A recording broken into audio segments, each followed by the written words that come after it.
Didn't you used to love when you walked into the toy store, looking at the toys on the shelf, you would pick it up and look at the card and discover, hey, if I buy 3 more of these figures, I get a free one. Oh, the good days when you could get a free Melloway figure. Toy companies just don't seem to do it anymore. Wonder why? Let's talk about it.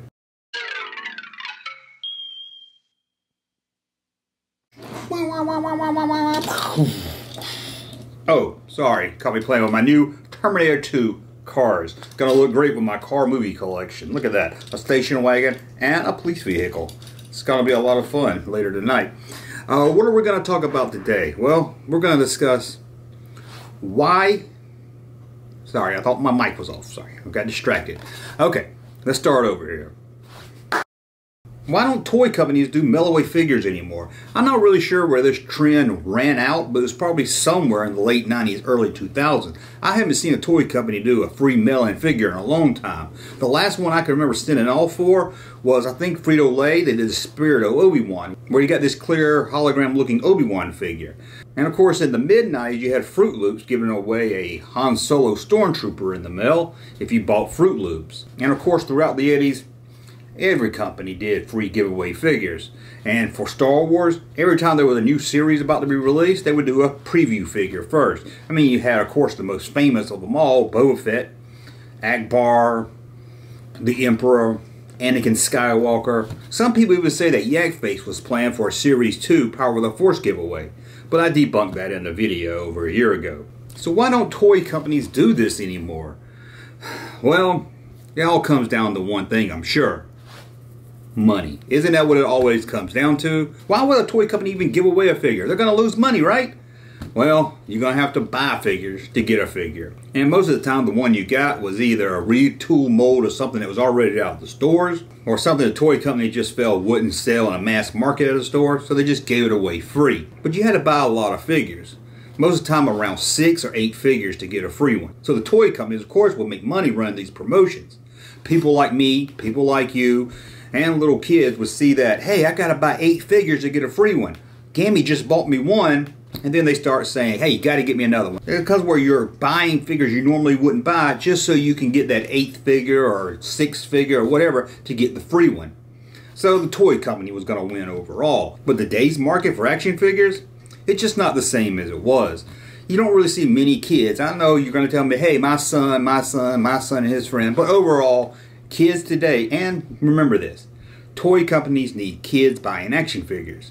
Us collectors are a small minority, although we sometimes forget that and think we drive the sales of toys. But they need kids, and they'll pick up collectors along the way to support a toy line, but kids just don't care anymore. And don't get me wrong, some kids still buy action figures. The most popular action figures right now are Fork and Knife, and Roblox video game related action figures. But as we all know, the action figure market geared toward kids just isn't what it used to be. You don't have most kids out buying a whole collection of stuff. So there's really no drive to do these free figures. They put an offer out, if you buy 8 figures, you get one free. Most of these kids, and again, got to go for the kids. That's where your money's at with these toy companies.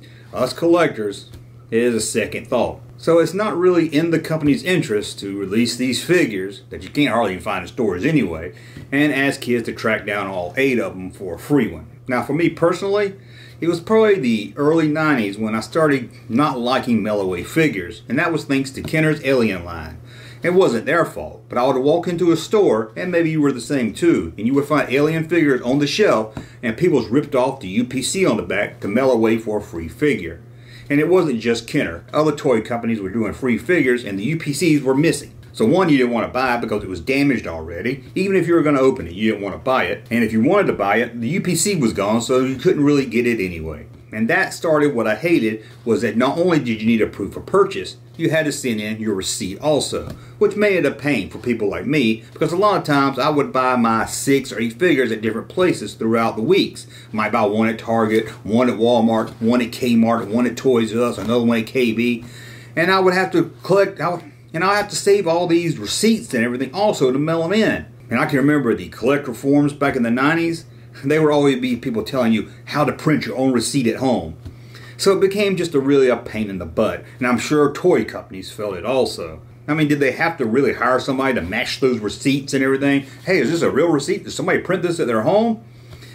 And I don't want to send him a receipt. Sometime when I'm at Walmart, I buy a lot of stuff. I don't want to send him a whole receipt just so I can get a free figure, and then I have to return something later. Oops, Hasbro's got my receipt. It was a pain. It was a pain.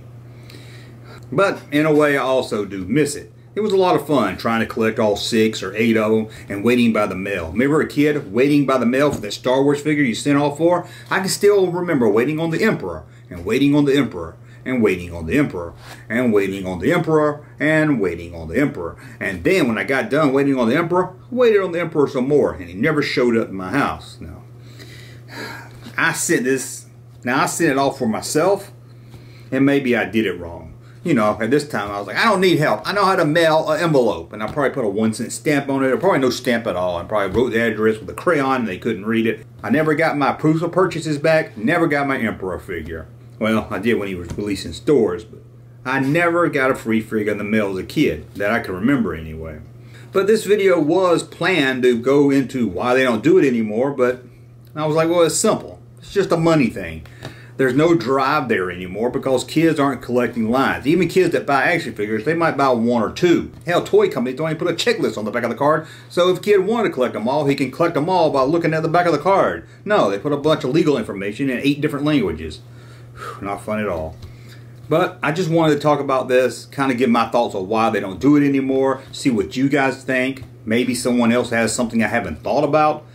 And just kind of talk about Melloways, so I can hear your thoughts on Melloway figures. What was the last figure you sent off for in the mail? Anyway, let me know in the comments below. Maybe you have some theories on this also. And I'm gonna go play with my Terminator 2 cars. They look pretty awesome. And the tailgate opens. Don't you love that? Anyway, thank you for watching. Thumb up so you like my content. Subscribe to the channel, and we'll talk again soon. Hey, Junkman channel popping though. Thank you, sir, for that unsolicited testimony.